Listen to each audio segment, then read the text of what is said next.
Today we are going to talk about anti-aging rituals. So what is first a ritual? A ritual is a habit done with intention.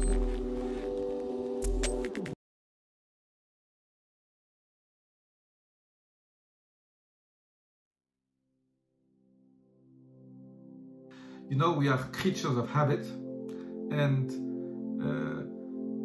like a lot of researchers have said that when you do one thing every day, after 21 days it becomes a habit if you do it every day, and you do it without even thinking about it. When you drive your car, it's a habit. You don't think about accelerating. It's a little bit like your heart. Your heart beats like it has a habit because it was programmed in this way. It was hardwired in your brain to beat. So if you had to consciously ask your heart to beat, you would die very quickly. So today we are talking about rituals. Rituals are very important because when you do a habit with an intention, it has more power. It tells your subconscious some things, and it makes it just so much more powerful. When we talk about anti-aging, we are talking about rejuvenation. We are talking about getting younger. You know, my promise is I will make you 10 years younger in 12 months. Yes, we have the easy part. The easy part is, as we are always explained in the past, the easy part is caloric restrictions, intermittent fasting, and exercise. Those are the three pillars of the anti-aging rituals. But as I always say, this is the easy part. Caloric restriction, yes, you just eat less. Intermittent fasting or fasting, you just eat in a window of 6 to 8 hours instead of 12 or 14.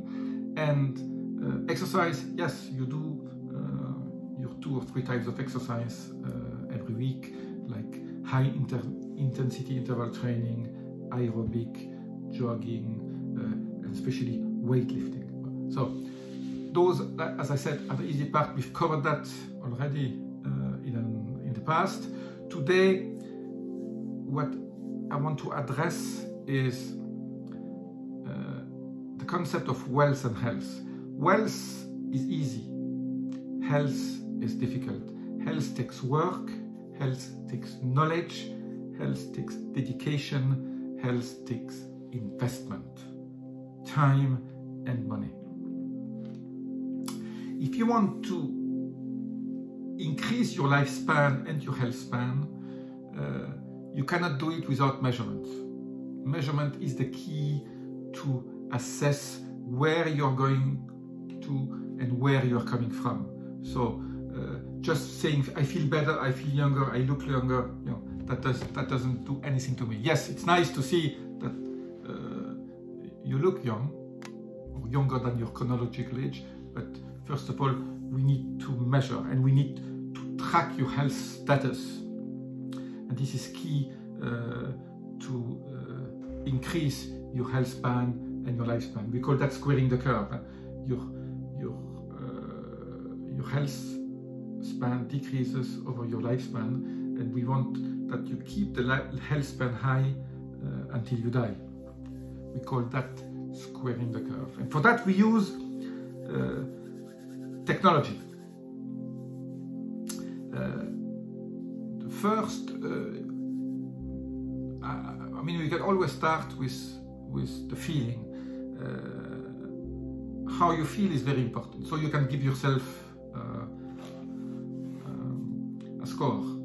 How do I feel today? Every day you can keep a journal. When you get up in the morning, between 0 and 10, how do you feel? Do you feel a 7? Do you feel an 8? It's very subjective, but it's still, you know, it's a little detail. I don't consider that very important, but I think when we track our health, just putting down the way we feel gives a subjective measure. The second tracking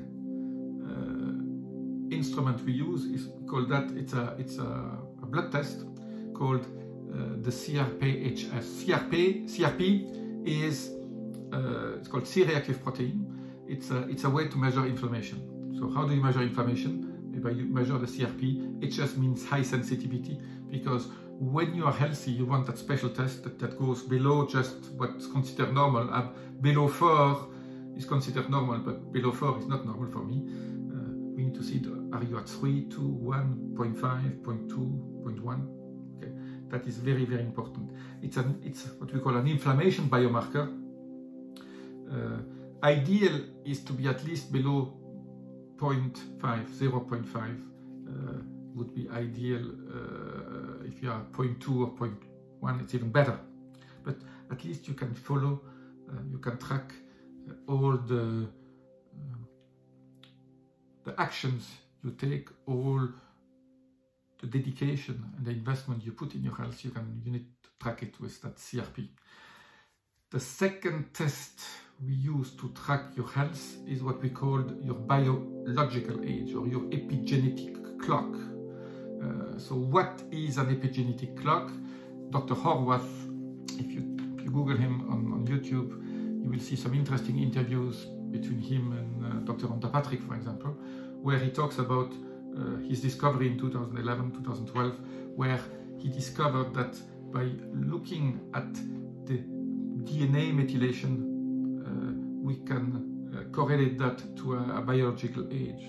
So there are people who have a biological age of 50 and are 60 years on a chronological age, and the opposite, people who are 50 chronologically and have a bio age of 60. So that is important. It's important to know where you are starting from, regardless of your chronological age. Since 2011, in the last 2 years especially,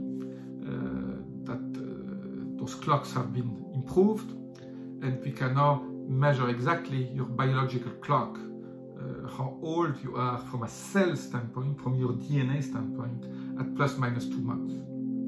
So we will talk more. I will leave in the PDF that comes with this video. You will see the link towards the company that makes these tests. It's a saliva test. It takes 2 months to get the result, because they need to methylate that DNA and to check that methylation. The fourth parameter you want to follow is also very important. It's also an indication of the age, but it's the age of a particular organ, which is your arteries. You know, we always say you have the age of your arteries, but really, it's really true. And the age of the arteries is related to the stiffness of the arteries. As you get older, your arteries become stiffer, and we measure the stiffness of the arteries through what we call the pulse wave velocity. Your heart pumps some blood through your arteries, and it creates, at each pump, it creates what we call a pulse. When you take here your pulse, you can see, you have 60 pulses per minute. But each pulse, you can, if you measure when the speed at which the pulse goes from here to here, or even with a brachial arterial stiffness meter that some doctors have, you can measure your arterial stiffness. It's measured in meters per second. It's a velocity, and the higher, of course, that speed, the higher that velocity, the worse you are, the stiffer you are. You want to have very supple arteries. So that's very important. Another one indication which I really like for to follow your health, to follow your lifespan and your health span, is what they call the waist to height ratio. You ideally should have a waist to height ratio around 50%.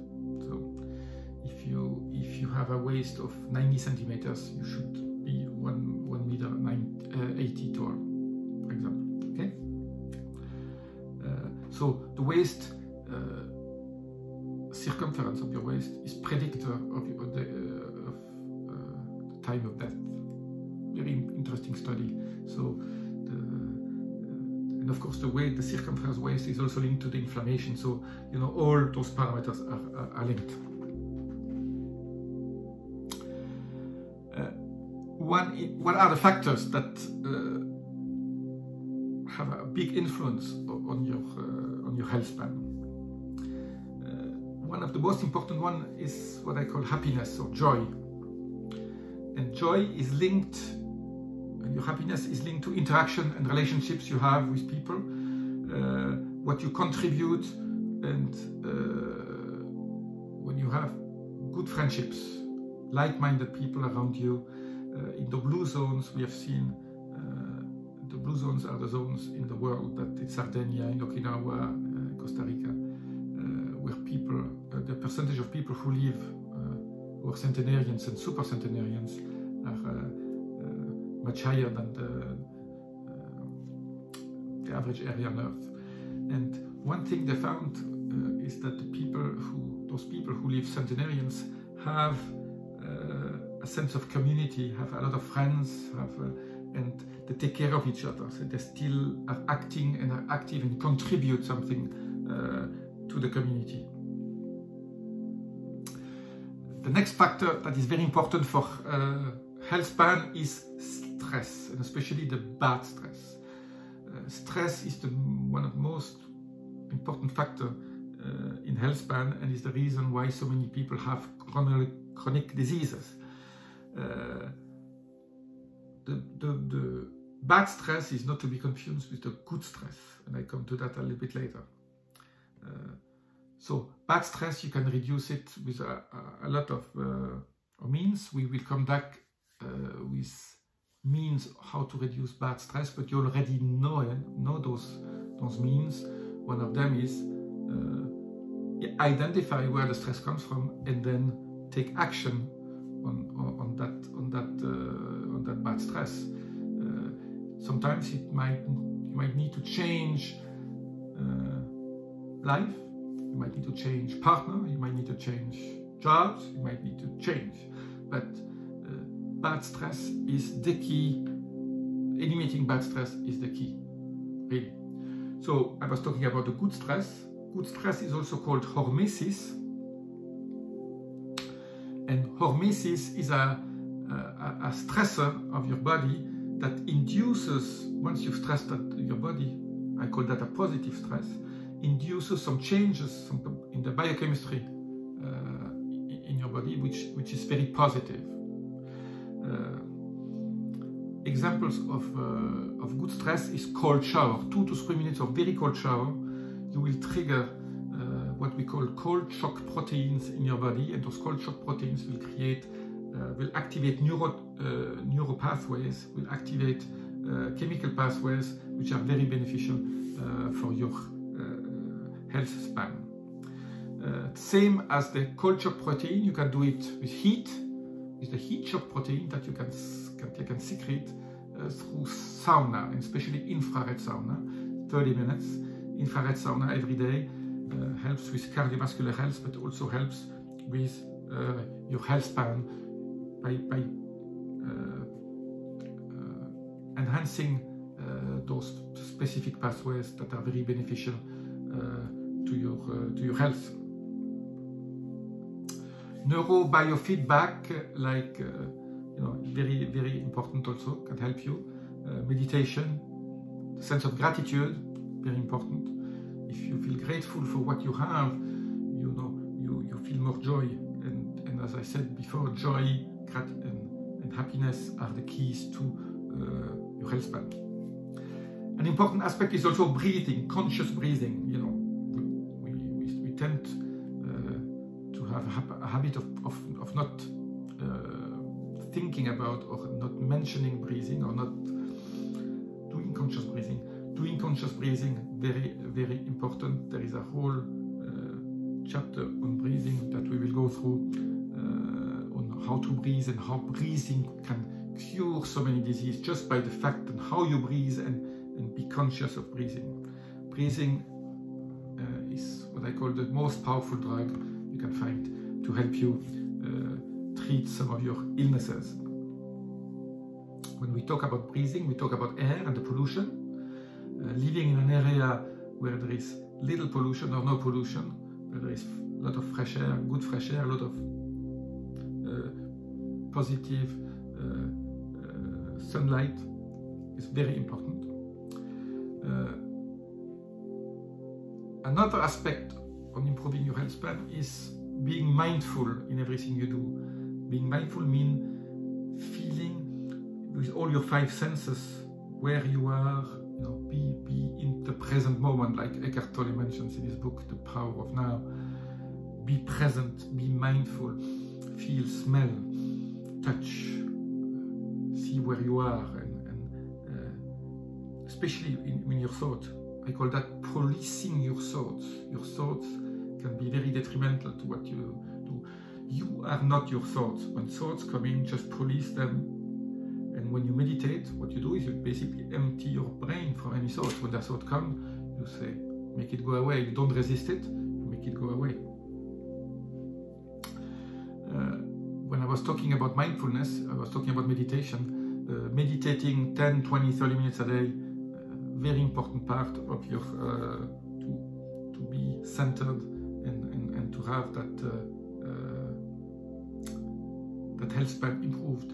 Lots of clinical studies show that health span is linked to meditation.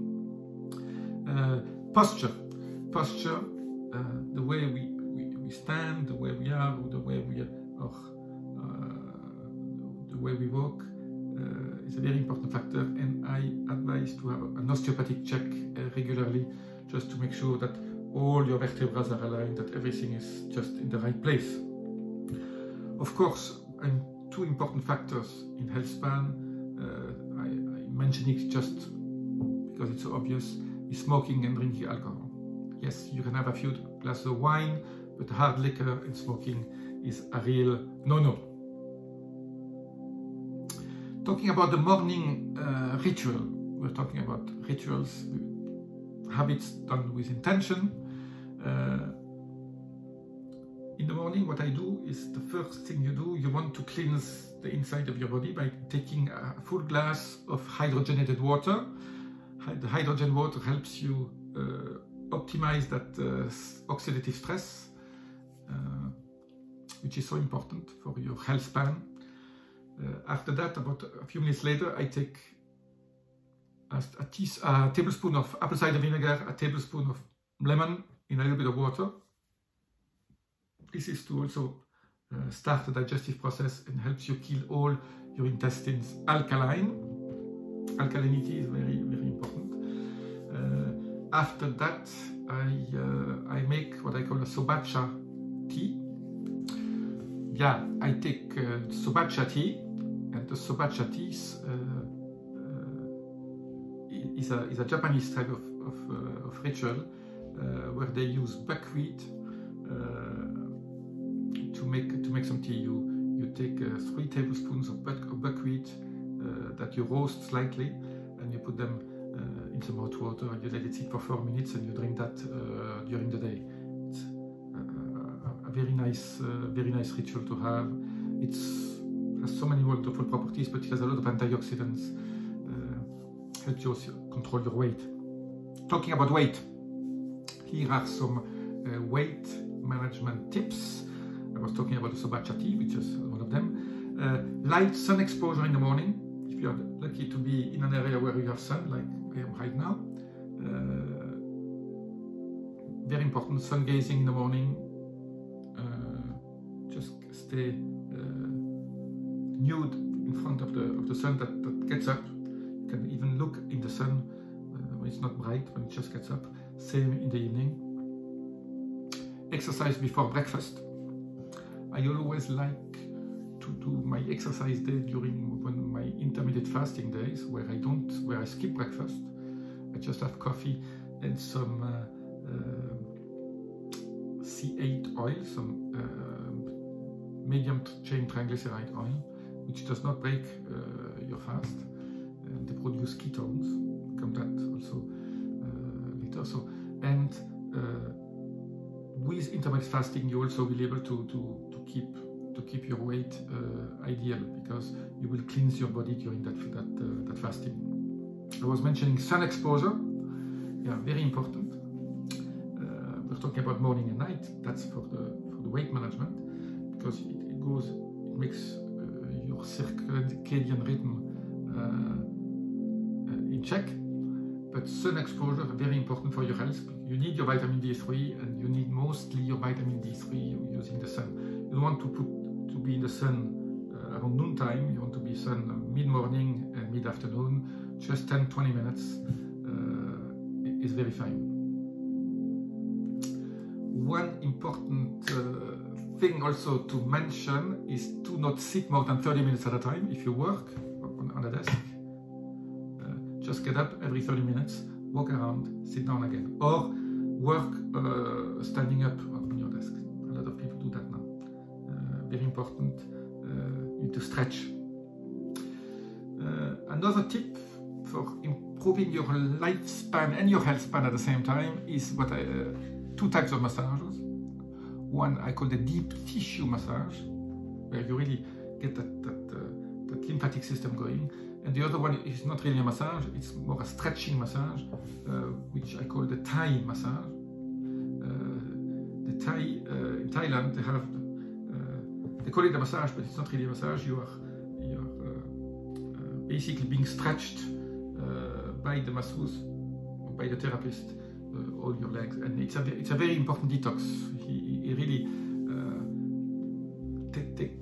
takes in his hand all the muscle, all the tendons, and the articulations, and really you feel like completely anew after about 90 minutes. Very important. Your health span will depend on the amount of toxins you get in and the amount of toxins you get out. First, you want to avoid toxins getting in, and you want to get as much toxins out as possible. The first thing to avoid getting toxins in, live in a non-polluted area, so you don't breathe in toxic air. Drink pure water. Eat organic food so you don't get pesticides. And don't eat heavy metal rich food like the big tuna or salmon or swordfish and all those big fishes. Don't use aluminum foil. There are a lot of things you need to do to avoid getting your toxins. But the first thing I usually recommend when you want to increase your health span is to have a pesticide detox. The best way I have found, when I looked at the science, when I looked at the science, is the infrared sauna. Infrared sauna, when you analyze the sweat that comes out, it's full of heavy metals, it's full of pesticides. Or if you don't have an infrared sauna, you sweat at the gym. I try to do both, but I try to have at least 5 times a week an infrared sauna. Avoid at all costs fluor. Fluor is very bad, it's a poison, but you have fluor in the water, in the toothpaste, so avoid, not just what I said, avoid toxins. And for the heavy metal detox, what I use is a combination of two things. For the extracellular heavy metal detox, I use Laminaria japonica. It's a Japanese seaweed, Laminaria japonica. And for the intracellular, when the heavy metal is already in the cell, the only way to extract it is through a product called phycocyanin, which is an extract of spirulina, and it's called the blue gold. I will give you indications how to find those kinds of products. So that's it for today. It's the introduction to increasing your lifespan, increasing your health span at the same time, because without health span you don't have life. That's the reason in my community I always like to add life to your years and years to your lives. See you soon for another video, another chapter in this journey to live better, live longer, and to rejuvenate and optimize your health. Thank you.